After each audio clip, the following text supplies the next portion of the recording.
The Phoenix Suns showed up in the bubble without much of a chance at making the playoffs. With only 5 games left and 3 games out, it's a real long shot, but it didn't stop them from giving us some real fireworks in the game last night against the Clippers. So while Devin Booker was upset at getting double-teamed during off-season workouts, hey bro, we not doubling an open gym, bro. Yeah, we are. I get that shit all season, bro. It didn't seem to bother him one bit that 2 of the best defenders in the NBA surrounded him with the clock almost expired as he cold buried the game winner.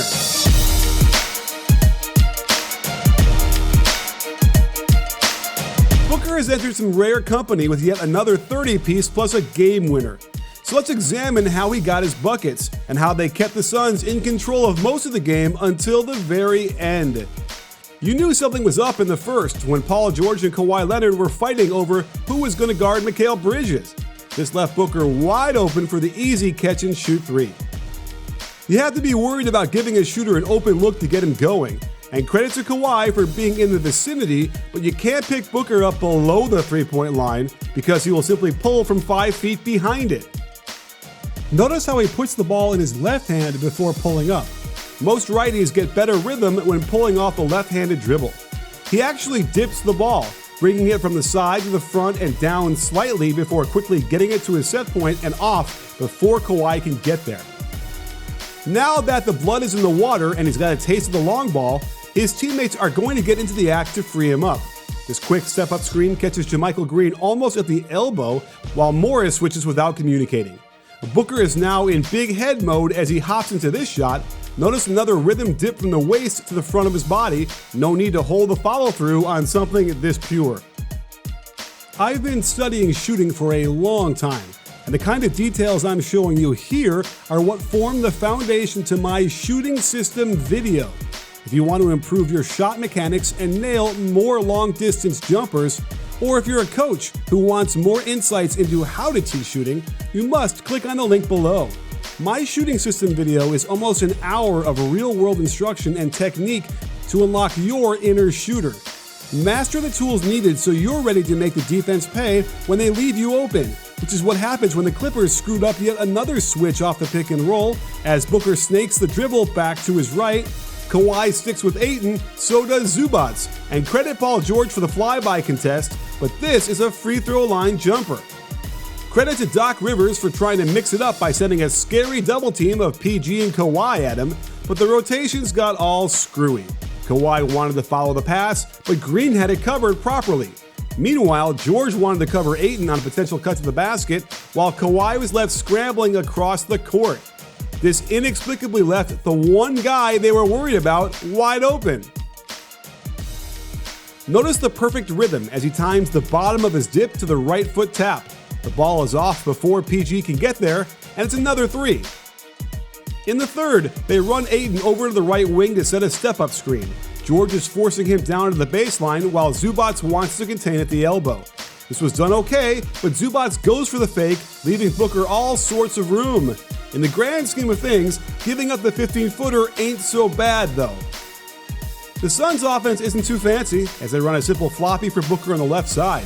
A double staggered screen settled on the lane line sees Kawhi switch off his man to pick Booker up. It was a curious route he took around Ayton, but he's able to recover and be in full ice position, forcing Booker to the baseline with Zubac along the line of deployment to contain.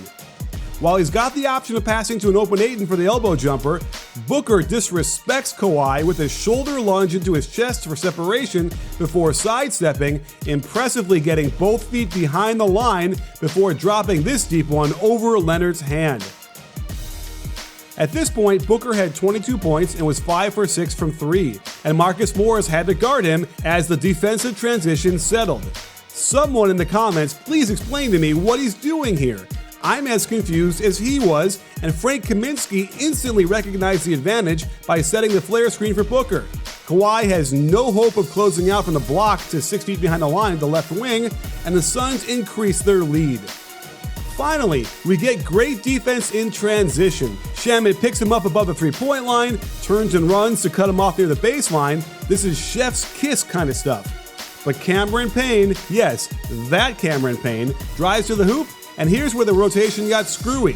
Normally, it's the lowest guy rotating over to the driver and the farthest guy splitting the difference between the two weak side offensive players.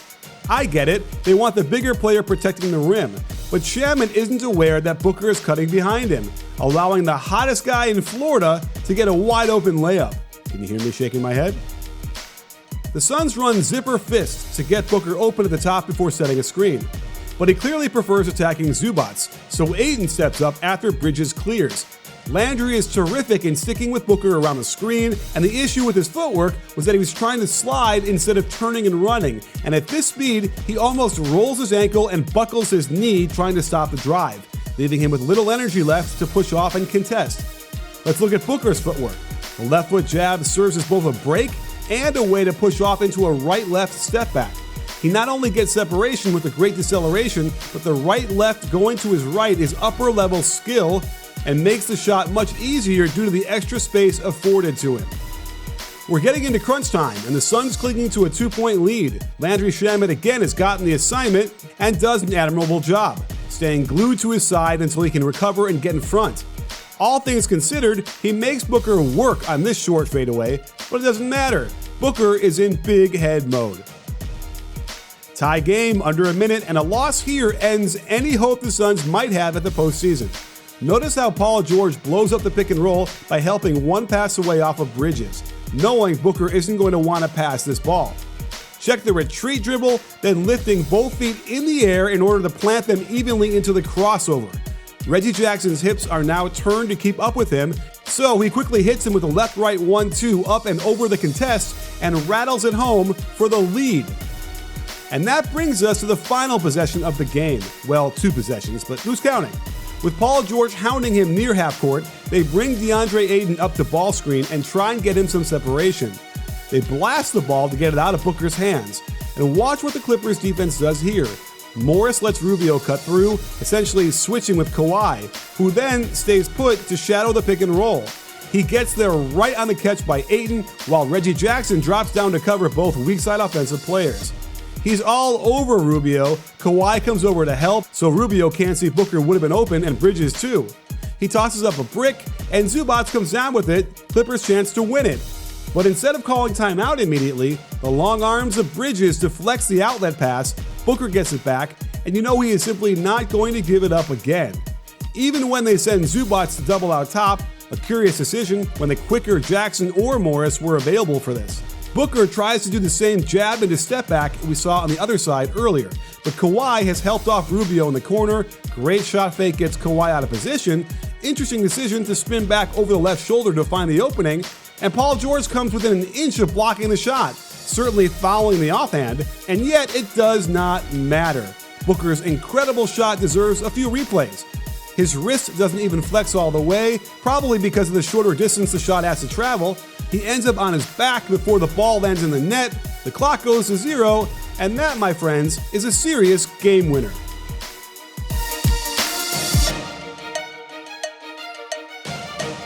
If you like this video, please give it a thumbs up and subscribe to B-Ball Breakdown so you can get alerted right away when we drop a new video.